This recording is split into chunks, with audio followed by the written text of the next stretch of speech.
Hello बच्चों, आइए आज जानते हैं पार्थेनोकार्पी क्या होता है और पार्थेनोकार्पी फ्रूट्स क्या होता है। देखो बच्चों, पार्थेनोकार्पी फ्रूट उसे कहा जाता है जिसमें निषेचन बिना फर्टिलाइजेशन के ही हो जाए, यानी कि फर्टिलाइजेशन के बिना ही आपका जो फ्लावर होता है वो फ्रूट में कन्वर्ट हो जाता है, तो उसे हम पार्थेनोकार्पी कहते हैं। और ये जो जेनेसिस प्रक्रिया जो होती है इसे पार्थेनोजेनेसिस के नाम से जाना जाता है।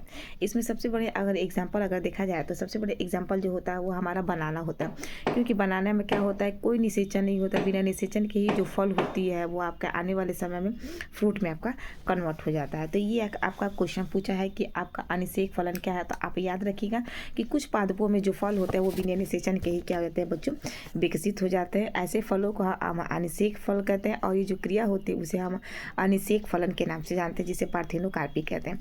देखो यहाँ पे सबसे अच्छा एग्जाम्पल अगर देखा है तो केला होता है, क्योंकि केला इसी प्रकार का फल है जिसमें केला जो होता है वो बीज रहित होता है। एक चीज़ हमेशा याद रखिएगा, कुछ कुछ कहीं कहीं एक्सेप्शन होता है। एक्सेप्शन का मतलब होता है कहीं कहीं ऐसे बनाना वगैरह होते हैं जिनके अंदर आपका बिया पाया जाता है, सीड पाया जाता है, ठीक है, यानी कि आँख की गोटी के बराबर का उसमें क्या होता है बच्चों, सीड पाया जाता है। एक्सेप्शन होता है, कुछ कुछ ऐसे होते हैं आपके बनाना, लेकिन मैक्सिमम ऐसे बनाना होते हैं जिसके अंदर आपका कोई भी बीज नहीं पाया जाता। तो पार्थेनोजेनेसिस की जो प्रक्रिया होती है वो केले के अंदर ही होती है, ठीक है। तो आप याद रखिएगा, क्योंकि इसमें क्या होता है ना कि पादप हार्मोन्स के प्रयोग से कुछ पादपों में अनिषेक फलन प्रेरित हो सकता है, जिसे प्रेरित अनिषेक फलन कहते हैं। इसका मतलब ये है कि जो आपका बनाना होता है, जो आपका बनाना का प्लांट होता है ना, उसमें जो आपका फीमेल का जो पार्ट होता है, वो फीमेल का पार्ट का जो अंडाशय होता है नीचे वाला, जब वो बड़ी होती है तो वो अंडाशय अपने आप ही कुछ केमिकल प्रोड्यूस करती है, और वो केमिकल क्या होता है, वो बेसिकली एक प्रकार का हार्मोन होता है। और उस हार्मोन की वजह से क्या होता है कि वो जो अंडाशय होती है वो पूरा पक जाता है, और पकने के बाद आने वाले समय में वो आपकी फल में बदल जाती है, ठीक है। तो ये चीज़ आप इसमें याद रखिएगा। बिना ये ऐसी मादा है जिसमें इसको नर की कोई आवश्यकता नहीं है, बिना नर के ही अपने आप को फल में कन्वर्ट कर ले रही है। बनाना आप इसमें नाम याद रखिएगा, ठीक है। दूसरा क्वेश्चन कह रहा है कि बच्चों आपका क्या होता है कि जब पुष्प से फल का आपका निर्माण होता है तो उस दौरान क्या क्या परिवर्तन होता है। तो उस दौरान अगर देखा जाए तो देखो, जो बाह्य दल पुंज होता है ना, बेसिकली अगर देखा जाए तो पुष्प के आपके चार भाग होते हैं। एक बाह्य दल पुंज होता है, एक दल पुंज होता है, एक आपका पुमंग होता है और एक आपका जायांग होता है। तो जो बाह्य दल पुंज होता है ना, जो नीचे वाला नहीं होता है, फल के नीचे का जो पार्ट हरा भरा होता है उसे बाह्य दल पुंज कहते हैं। वो बाह्य दल पुंज आपका क्या होता है, सूख कर गिर जाता है। दूसरा जो होता है वो आपका दल पुंज होता है, तो दल पुंज क्या होता है, वो भी सूख कर गिर हो जाता है, क्योंकि दल पुंज हम पंखुड़ियों को कहते हैं, पेटल्स कहते हैं। तीसरा है आपका पुमंग।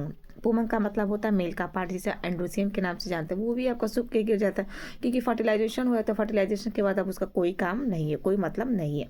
चौथा क्या है आपका बच्चों, जायांग। तो जायांग भी क्या होता है, आपके सूख के गिर ही जाते हैं, क्योंकि आपका क्या होता है, जायांग के तीन पार्ट होते हैं। इसमें एक वर्तिका होती है, एक आपका वर्तिकाग्र होता है, इसमें अंडाशय होती है, और आपका क्या होता है बच्चों, बीजांड होता है। तो मेल इसमें अगर जो फीमेल का पार्ट होता है, तो फीमेल का क्या होता है कि जो अंडाशय होता है वो फल भित्ति बना लेता है, अंडाशय आपका फल में बदल जाता है, और बीजांड जो होता है वो आपका बीज में बदल जाता है। तो मेन अगर देखा जाए तो इम्पॉर्टेंट इसका पार्ट क्या है, तो फूल का जो नीचे का पार्ट है फीमेल का, जिसे हम अंडाशय कह रहे हैं, वही एक इम्पॉर्टेंट पार्ट है, क्योंकि वो जब उसके अंदर फर्टिलाइजेशन की क्रिया हो जाएगी तो फर्टिलाइजेशन के बाद क्या होगा, फर्टिलाइजेशन के बाद उसके अंदर जो बीजांड होगा वो बीज में बदल जाएगा, और जो अंडाशय था वो पक कर आपका देखा जाएगा फल में बदल जाएगा, ठीक है। तो आप एक इसमें क्वेश्चन जो है आप इसमें याद रखेंगे, ठीक है। तो पहला जो है आपका अनिषेक फलन है, और दूसरा इसमें कह रहा है कि पुष्प से आपके फल के निर्माण जब क्रिया होती है तो क्या क्या परिवर्तन होता है, जैसा कि आपको बता दिया गया है, ठीक है। तो आप इसमें ये चीज़ आप अच्छे तरीके से याद रखेंगे। एक क्वेश्चन आपका दे रहा है बच्चों की बहुभ्रूणता क्या है। बहुभ्रूणता का मतलब होता है पॉली एम्ब्रियोनी। पॉली एम्ब्रियोनी का मतलब होता है जिसके अंदर बहुत सारे बीज का निर्माण होता है, उसी को हम पॉली एम्ब्रियोनी के नाम से जाना जाता है, ठीक है। तो अंडकोश से निषेचन के फलस्वरूप प्राय एक बीजांड से एक ही बीज का निर्माण होता है, क्योंकि हम जानते हैं कि मैक्सिमम क्या होता है कि अंडाशय के अंदर एक ही बीज होता है, और वही एक बीज आपका क्या होता है कि बीज से भ्रूण से आपका बीज का निर्माण होता है। लेकिन बहुत सारे ऐसे अंडाशय होते हैं जिसमें एक ही बीज नहीं होती, एक ही भ्रूण नहीं होता, बहुत सारे भ्रूण होते हैं, और वही भ्रूण जो है आगे चल के बीज में बदलता है। जैसे हम फल वगैरह खाते हैं ना, तो कुछ फल ऐसे होते हैं ना जिसके अंदर बहुत सारे बीज पाते हैं, तो वो बहुत सारा बीज आपका एक बहुत भ्रूणता को दर्शा रहा है, जिसके अंदर बहुत सारा क्या बच्चों भ्रूण है। अब उस बीज को हम अलग अलग जगहों पे लगा दें तो आने वाले समय में क्या होता है, अलग अलग जगहों से नन्हे नन्हे आपके पौधे जो है आपके निकल आएंगे। तो ये चीज़ है, आप इसमें याद रखिएगा, जिसके अंदर एक या एक से अधिक भ्रूण पाए जाते हैं उसी को ही हम बहुभ्रूणता कहते हैं। सबसे बड़े एग्जाम्पल आपका क्या हो जाएगा संतरा वगैरह हो जाएंगे, नींबू हो जाएगा आपका, नारंगी हो जाएगा, एलियस हो जाएगा, ठीक है। इस चीज़ की याद रखिएगा। और इसका खोज करने वाला जो वैज्ञानिक था वो हमारा था एंटोनी वॉन लीवेनहॉक। तो एंटोनी वॉन लीवेनहॉक का आप नाम जरूर याद रखिएगा, ठीक है ना। तो ये आपका बहुभ्रूणता है, ठीक है। दूसरा क्वेश्चन आपका इसमें है, आपका क्या नाम है, सत्य फल और असत्य फल क्या होता है। तो सत्य फल वो होता है जिसे हम ट्रू फ्रूट के नाम से जानते हैं। सत्य फल वो होता है जिसमें आपका देखा जाएगा अंडा से ही केवल फर्टिलाइजेशन में अपना योगदान देता है, यानी कि जब फर्टिलाइजेशन की क्रिया होती है तो अंडा से ही आपका आने वाले समय में फल में पकता है, तो उसे हम सत्य फल कहते हैं।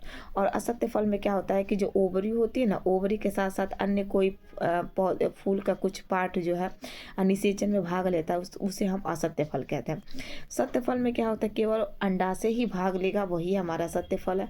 और असत्य फल में अंडाशय के साथ साथ कुछ अन्य चीज़ भी जो है अगर भाग ले रही है, जैसे थैलमस वगैरह, तो वो हमारा असत्य फल है, जिसे हम फॉल्स फ्रूट के नाम से जानते हैं। सत्य फल का अगर सबसे बड़ा एग्जाम्पल अगर देखा जाएगा तो हमारा सेब हो जाएगा, और असत्य फल का सबसे बड़ा एग्जाम्पल हमारा क्या हो जाएगा बच्चों, स्ट्रॉबेरी हो जाएगा। अपना नाम याद जरूर रखिएगा, ठीक है। तो आपका 3 क्वेश्चन हो गया। एक आपका आंशिक फलन हो गया, दूसरा क्वेश्चन है कि जब फर्टिलाइजेशन हुआ तो फर्टिलाइजेशन होने के बाद पुष्प के अंदर ऐसे क्या क्या चीज़ों का परिवर्तन होता है।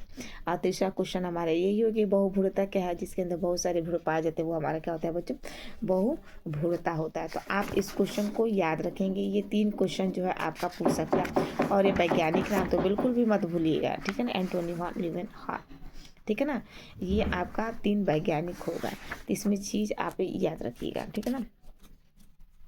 एक क्वेश्चन अगर देखा जाए बच्चों, तो एक और इसमें क्वेश्चन है आपका, अगर देखा जाए इसमें बार बार क्या है, डबल फर्टिलाइजेशन के बारे में पूछता है। तो डबल फर्टिलाइजेशन जैसा कि आप हमारे यूट्यूब चैनल पे जाकर उस पर नीचे प्लेलिस्ट है, प्लेलिस्ट में अगर आप देखेंगे डबल फर्टिलाइजेशन के बारे में आपको बताया गया है, ठीक है।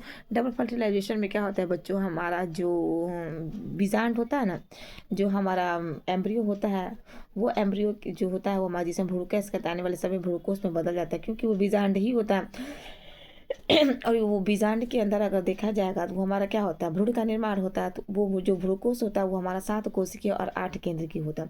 7 कोशिकीय में अगर देखा जाए तो 3 केंद्रक नीचे होते हैं, 3 केंद्रक नीचे ऊपर होता है, नीचे होता है 3 और 2 बीच में होते हैं। तो ऊपर वाला जो 3 कोशिका होती है उसे प्रतिमुख कोशिका कहते हैं, और नीचे वाली जो 3 कोशिका होती है उसे हम एक बीच वाले को अंड कोशिका कहते हैं, और अगल बगल के हम सहायक कोशिका कहते हैं। तो जो अंड वाली कोशिका होते हैं उससे फर्टिलाइजेशन होता है, और जो बीच में जो 2 केंद्रक होते हैं जिसे हम पोलर न्यूक्लियाई के नाम से जाना जाता है। तो क्या होता है, जो मेल गैमेट होता है ना आपका, मेल गैमेट, एक मेल गैमेट जो नीचे एक है उससे जाकर फर्टिलाइज होगा, तो उसे हम फर्स्ट फर्टिलाइजेशन कहते हैं। और दूसरा आपका मेल गैमेट है जो बीच में आपके 2 पोलर न्यूक्लियर उससे जाकर फर्टिलाइजेशन होता है, तो उसे हम थ्रीसमेकिन कहते हैं। और पूरे प्रोसेस को हम क्या कहते हैं मतलब डबल फर्टिलाइजेशन के नाम से जाना जाता है, ठीक है। तो डबल फर्टिलाइजेशन में क्या होता है, जिसमें निषेचन आपका 2 बार होता है, उसे ही डबल फर्टिलाइजेशन के नाम से जाना जाता है, ठीक है।